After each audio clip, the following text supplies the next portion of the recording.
Salut tout le monde, donc aujourd'hui on se retrouve pour un nouveau petit test de leurre. Donc ça va se dérouler comme d'habitude, première partie présentation du leurre, deuxième partie vous pourrez voir la nage du leurre filmée dans une piscine.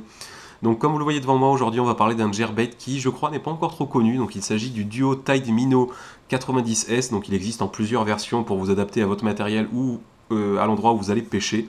Donc celui-ci fait 9 cm pour 16 grammes au niveau de la profondeur de nage, donc ça va à peu près dans les 1,50 m et le prix c'est entre 20 et 25 euros. Donc au niveau des coloris, il faut savoir que c'est vraiment un leurre à la base qui est fait pour la pêche en mer. Donc les coloris, c'est vraiment des coloris faits pour la pêche en mer. Il y a quand même quelques coloris qui pourront s'adapter donc à de la pêche du brochet ou de la perche en eau douce. Donc celui-ci, comme vous le voyez, est blanc, donc avec un gros trait jaune sur le dessus. Donc un coloris normalement qui plaît vraiment beaucoup aux bars.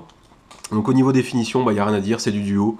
Donc voilà, c'est à peu près toujours proche de la perfection. Et ils ont surtout leur fameuse petite tête de manga qui nous plaît vraiment avec Deads. Donc voilà, ça change clairement des autres jerkbaits qu'on voit sur le marché. Donc au niveau des poissons ciblés, donc comme je vous l'ai dit, ça va principalement en fait s'adresser à de la pêche en mer, surtout à la pêche du bar. Donc voilà, c'est pour ça que Deads l'a pris, c'est vraiment pour essayer de pêcher le bar, donc soit en plage, soit en digue. Et aussi, comme je vous l'ai dit, il y a quand même quelques coloris qui seront vraiment bien donc pour la pêche du brochet ou de la perche. Donc vous pourrez très bien pêcher ces poissons-là aussi. Donc au niveau des animations, vous allez le voir en linéaire, c'est un leurre qui a vraiment une nage très serrée. Donc en fait, il a quasiment que du rolling. Donc en fait, le leurre va onduler sur lui-même de droite à gauche. Donc c'est vraiment une nage très serrée, très frénétique. Donc il change clairement des autres nages des jerkbaits. Au niveau du twitch, donc il n'y a pas de souci, ça se twitche bien, mais vraiment l'animation qu'on vous recommande le plus, vous allez le voir, c'est le jerk. Donc le jerk se part vraiment bien de droite à gauche assez violemment. Donc voilà, si il y a une animation à vous conseiller sur ce leurre-là, c'est le jerk. Donc on va passer aux avantages et aux inconvénients. Donc comme toujours chez Duo, le premier avantage donc c'est finition, coloris. Donc les finitions sont quasiment toujours parfaites. Les coloris sont vraiment jolis, il y en a en plus pour tous les goûts. Ensuite donc ils ont en plus leur fameuse petite tête de manga donc qui nous plaît vraiment donc nous chez Duo. Ensuite deuxième avantage donc c'est la nage du leurre donc surtout en jerk.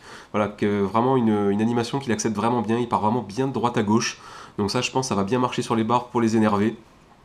Et donc le troisième avantage, donc c'est les trips qui sont quand même assez gros, donc je pense que ne devrait pas y avoir de soucis, même sur du gros bar, les trips ne devraient vraiment pas plier. Et donc le petit inconvénient, vous en doutez, donc voilà, c'est le prix, après ça dépend de votre budget.